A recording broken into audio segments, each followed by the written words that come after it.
اور اب آپ کو میرے حضور کی صحابہ کی محبت کی ایک جھلک بھی دکھا دوں سبحان اللہ کہ صحابہ نے حضور کے ساتھ کیسے محبت کی۔ اللہ اکبر حضرت سعد بن ابی وقاص رضی اللہ تعالیٰ عنہ آپ روایت فرماتے ہیں کہ غزوہ احد سے واپسی پہ جب جان عالم غزوہ احد سے واپس تشریف لا رہے تھے تو بنو دینار کی عورت کے پاس سے گزرا۔ اسی جنگ میں اسی غزوہ احد میں اسی عورت کا شوہر بھی جنگ کرتے کرتے شہید ہو گیا تھا، بھائی بھی شہید ہو گیا تھا، باپ بھی شہید ہو گیا تھا۔ کسی نے بتایا اس عورت کو کہ آپ کا شوہر بھی اسی غزوہ میں شہید ہو گیا، آپ کا بھائی بھی شہید ہو گیا، آپ کا باپ بھی شہید ہو گیا، مگر اس صحابیہ کا حضور کی عاشقہ کا کیا جواب تھا؟ کہا یہ چھوڑو سب کچھ، یہ بتاؤ کہ حضور کا کیا حال ہے،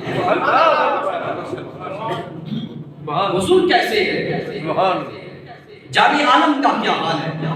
صحابہ نے بتایا کہ حضور الحمدللہ ٹھیک ہے، جیسا آپ چاہتی ہیں حضور ٹھیک ہے، کیا مجھے حضور کا دیدار کرواؤ، مجھے جامع عالم کا دیدار کرواؤ۔ حضور کا دیدار انہوں نے اشارہ کیا، وہ ہے جامع رحمت۔ آقا کریم کا دیدار کر کے عرض کرنے لگی کل مصیبت بعد کا جلال، حضور اگر آپ سلامت ہیں تو وہ جگ سلامت ہے۔